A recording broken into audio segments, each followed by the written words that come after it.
বাঙালি গুজব ছড়াতেও পছন্দ করে, আবার গুজব বিশ্বাস করতেও পছন্দ করে। মানে গুজব জিনিসটা তাদের খুবই ভালো লাগে বিশ্বাস করতে। একটা ঘটনা ঘটলো বাংলাদেশে, একটা ঘটনা ঘটেছে, আপনারা দেখেছেন তো। একটি পেজ আপনারা দেখেছেন সম্ভবত অ্যানিনো মাউস মেইন পেজটির নাম। তো এই পেজটি থেকে তারা বলছে, মানে পেজের যে লেখা যেগুলো দেখেছি ওইগুলো যদি আমরা বিশ্বাস করি, তাহলে সেখানে একদিন আগে বাংলাদেশে যে মাইলস্টোন কলেজে যে ঘটনাটি ঘটেছে, এই ঘটনাটি তারা একদিন আগ থেকে জানতো এবং তারা বলেছিল যে এই ধরনের একটি ঘটনা বাংলাদেশে ঘটবে, যেটা ঘটার একদিন পরে আমরা সেই পোস্টটি আমরা দেখেছি। এখন এটা কি আসলে কি গুজব নয়? তো এখন ধরে নিলাম যে তাদের সেই পোস্টটির সাথে সব কিছুই মিলে গেছে। তার মানে সেই পেজের অ্যাডমিন যিনি ছিলেন তিনি সব কিছু জানতো, তিনি এর সাথে জড়িত, হয়তোবা তিনিই পরিকল্পিতভাবে এই ঘটনাটি ঘটিয়েছে।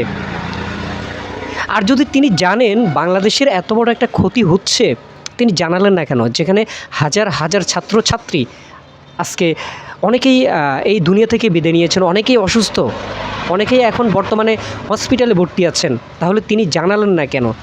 তার মানে কি তিনি জড়িত? আর যদি তিনি সত্যি সত্যি এই বিষয়টি জানেন, যদি তিনি সত্যি সত্যি এই ঘটনাটি জানেন, তাহলে আমি বলবো সবার আগে তাকে গ্রেপ্তার করে এনে জিজ্ঞাসা করা উচিত। তিনি কিভাবে জানতেন এই ঘটনাটি ঘটবে বাংলাদেশে? আমরা বাঙালি গুজবকারী, গুজব রটাতে পছন্দ করি, গুজবে কান দিতে পছন্দ করি। এবং যারা এই বিষয়টি এখন বিশ্বাস করছেন তাদের উদ্দেশ্যে বলবো, কিছু কথা বলবো। তিনি আবার নতুন একটি পোস্ট করেছেন গতকালকে, নতুন একটি পোস্ট তিনি দিয়েছেন তার পেজ থেকে, এবং সেখানে তিনি উল্লেখ করেছেন যে বাংলাদেশে আরও একটি ঘটনা ঘটতে যাচ্ছে, খুবই অল্প সময়ের ভেতরে আরও একটি ঘটনা ঘটবে, এবং সেই ঘটনাটি ঘটতে পারে হসপিটাল অথবা কোনো বড় রেস্টুরেন্টের সাথে, ধ্বংস হয়ে যেতে পারে রেস্টুরেন্ট অথবা হসপিটাল। এখন এই যে কথাগুলো, এই যে পোস্টগুলো যারা বিশ্বাস করছেন, আসলে কি তারা মুসলমান? এই পৃথিবীতে কি ঘটবে সেটা ঘটার আগ পর্যন্ত একমাত্র আল্লাহ ছাড়া কেউ জানেন না। এবং যারা বিশ্বাস করেন যে সেই পেজটি ভবিষ্যৎবাণী বলে দিতে পারেন, তারা আসলেই মুসলমান না, এবং ইসলামে এগুলো সম্পূর্ণ নাজায়েজ, ইসলামে সম্পূর্ণ হারাম। এই গুজবগুলো বিশ্বাস করা, এই যে ভবিষ্যৎবাণীগুলো বিশ্বাস করা, এগুলো সম্পূর্ণ ইসলামে হারাম। আর অনেকেই হতাশ হয়ে গিয়েছেন গতকালকের যে পোস্টটি দেখে, এই পোস্টটি দেখে অনেকেই হতাশ হয়ে গিয়েছেন। আসলে কি এটা ঘটবে বাংলাদেশে? যারা বিশ্বাস করে ফেলেছেন তাদের ভেতরে যদি একজন মুসলমান থাকেন, আমি বলবো তওবা করেন, কারণ এগুলো মুসলমানদের জন্য না। মুসলমান কখনো এগুলো বিশ্বাস করতে পারে না। মানে বর্তমানে 2025 সালে আপনারা জানেন ডিজিটাল যুগ এবং এআই এর যুগ। এই এআই দিয়ে আপনার আরও অনেক কঠিন কঠিন বিষয়গুলো আপনার তৈরি করা সম্ভব।